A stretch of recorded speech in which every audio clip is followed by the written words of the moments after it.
Yo, how's it going? I'm back in another video, and today I'm going to be talking about how the Indiana Pacers could be getting very scary going into the very near future. So basically in this video, I'm being into a few reasons how I think the Pacers have a lot of good things going for them and how I basically think they're going to develop into a very good playoff level team. And then if all goes well, maybe even to a legit dark horse contending level team going to the kind of distant future. And overall, I'm just going to begin to all the reasons I think this is going to be a very solid team going forward for the foreseeable future, and all of that in this video. So if you're interested, hit the like button and subscribe button, the absolute word to me. And without further ado, without running on too much, let's get right into this video. Okay, so the first thing I want to get into this video is going to basically be all the crazy high quality young talent this team has acquired, being that these guys could be from the draft, from recently acquired in trades, or they may have even had them on the team for the entire season. And the first guy I want to get into is going to be their first round pick of this year, being Durate.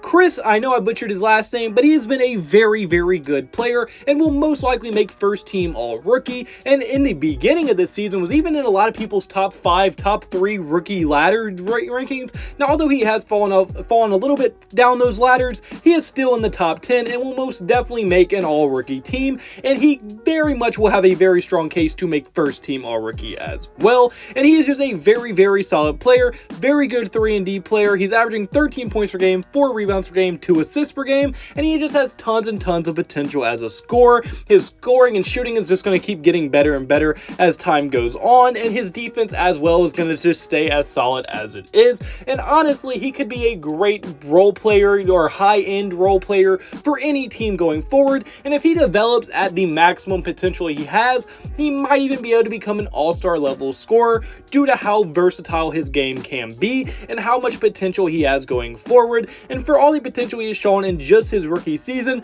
he definitely has a lot of people on notice, and I would not be surprised at all if he becomes one of the next high-level 3-and-D, extremely valuable to any team he is on, one of those type players like a Robert Covington, but honestly he will probably end up being a better scorer than Robert Covington ever was. So I definitely think Chris Durate at least can be a very high-end scoring rotational player that can also play defense on both ends. So I think for sure he is going to be a very high value player for this Pacers team going into the future, and with how good he already is, he would already be valuable to every team, so he is just going to keep improving on that every single season. And now for the obvious guy that everybody knew was coming and everyone was waiting for, Tyrese Haliburton, who they just recently traded for. Last year he did make an all rookie team, and he was in the rookie of the year conversation the entire season. I love Tyrese Haliburton coming out of the draft, and he has been a great player for the Kings, and now in his first few games with the Pacers, he has looked even better now that he gets to run the offense basically by himself with Brogdon and Miles Turner being out. Tyrese Haliburton has looked great. He's been putting up great numbers. He's been looking very good, and he's been helping the team win games, and I think that is a huge, great sign for anyone to see such a young guy being able to lead a team the way he is and being able to do it at such an efficient level, because he has been a great passer. He has great length. He can play defense. He's a great scorer. He can pretty much score from everywhere on the court, and his length lets him be a great defender. So he's just one of those all-around great players you want on your roster, and a lot of people, really the only knock they have on him is his shot looks kind of weird, but it doesn't matter. If it goes in, it goes in, and it does go in. So for sure, Tyrese Haliburton is one of their most high upside young guys they have on the team, and he has looked very good, and I wouldn't be surprised at all if we see him in a few all-star games going into the future of his career. And him and Chris Durate could be a great scoring duo going into the future, and with them both being so young, they're going to be able to build chemistry with each other for a very long time going into the future. And now we're going to start getting into some of the players you may not have expected to hear, and the third player is going to be Jaylen Smith. Now, Jaylen Smith has pretty much been written off since he was drafted by the Phoenix Suns. He was injured at first, and then he just couldn't get any time because he was behind some pretty good players, and the Phoenix Suns were absolutely stacked, so the chances of Jaylen Smith really getting any real opportunity on that team was very low. But since he's been traded to the Indiana Pacers, he has been playing out of his mind, averaging 15 points per game, 1 block per game, 8 rebounds per game on 42% shooting from the three-point line and 64% shooting from the field. Now, 64% shooting from the field from a center is expected, but 42% from the three-point line is in no way expected from almost any center to ever play the game of basketball. Now, that number is going to go down. That's like Steph Curry efficient three-point shooting, okay?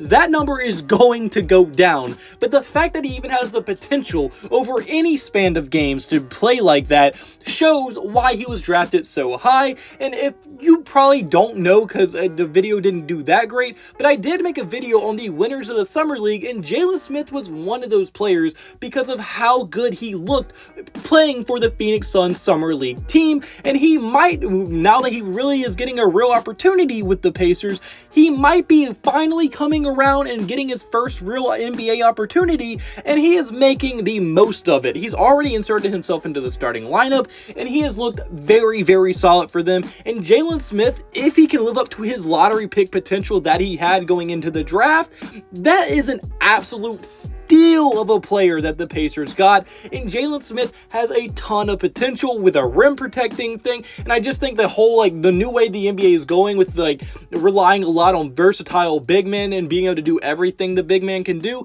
meaning, like, if you look at a team like Cleveland, for example, they're starting 3 7-footers, all 3 of which are very offensively talented, who can also are athletic enough and fast enough and agile enough that can handle themselves on the perimeter defensively. They can pretty much do everything you want a big man to do and more.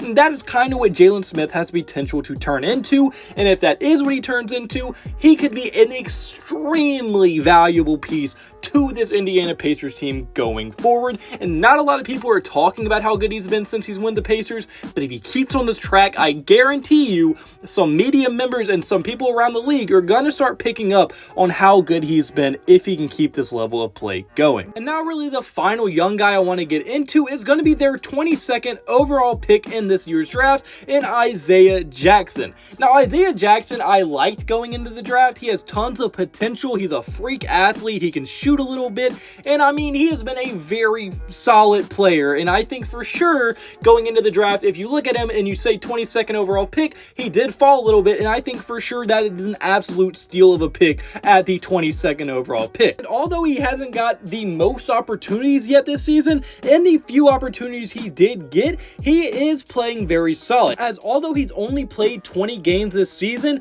he is averaging only 9 minutes per game, but he is still being able to put up numbers at 6 points per game, 1 block per game, 1 steal per game, 3 rebounds per game on 42% shooting from the 3 and 54% shooting from the field. So in those 20 games, although the minutes weren't high or anything, he is still putting up very good numbers for only 9 minutes a game, and he is showing his potential in both ways as a great defender, an efficient scorer, and just an all-around great player. And then if you look at the 7 games where he's gotten at least 20 minutes in the game, he is averaging 14 points per game, 2 blocks per game, 1 steal per game, 6 rebounds per game on the same splits. Meaning this dude has only done great things in the opportunities he's been given, which is extremely encouraging if you're a Pacers fan. For your 22nd overall pick, and when anytime he gets extended minutes, to put up double-digit points, 2 blocks, a steal, play great defense, while also being able to get boards and being able to score extremely efficiently, and he's only a rookie, is so encouraging. They legitimately have potential if Isiah Jackson gets like extended run going forward for the season, because he's really started to get a lot more minutes since they've made the trades.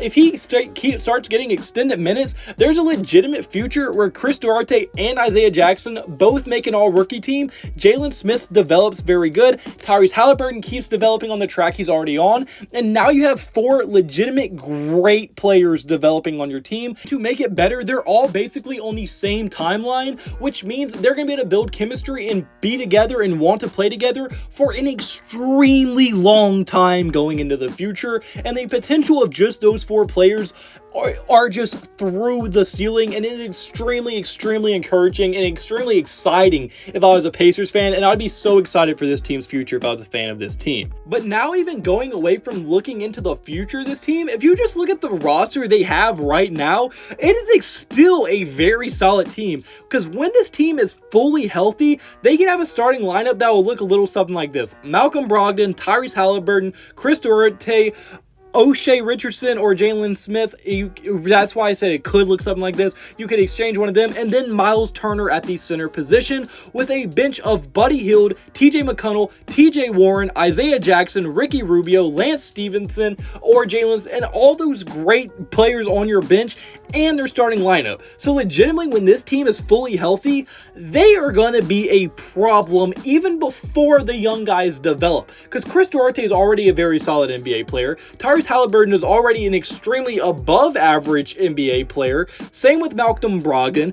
Same with Miles Turner. And then their power forward, if Jaylen Smith develops, they could legitimately be looking at a starting lineup of just nothing but young, high-level talent, and then have a bench that consists of Buddy Hield, which would be one of the best bench scorers in the NBA, TJ McConnell, one of the more solid point guards you can have, TJ Warren, who has potential to be a great player off your bench, Isiah Jackson, who's still developing, Ricky Rubio, a very solid point guard when he's healthy, and then Lance Stevenson, who's been playing very good for the Pacers as of late. So if this team can get fully healthy even right now in the present, this is still going to be one team that is a huge problem for anyone to play against. No one's going to want to play against this team in a 7-game series if they can get healthy and really start getting their chemistry flowing. So I think the future is very exciting for this team, and I think the present is very exciting for this team. And honestly, the Pacers, if you're a fan of this organization, you should be excited for the future, because I only see bright and great things coming for this team. But unfortunately, guys, that's going to be for this video. So comment below, do you agree with me? Do you think the Pacers are exciting? Do you think they're going to develop? What are your thoughts in the comment section below? And if you like the video, hit the like button and subscribe button. It would mean the absolute world to me. And I hope you have a blessed day. Have a blessed day. So you need to have a blessed day. All glory to God. See you in the next video. Goodbye. Boo. Blah, blah, blah.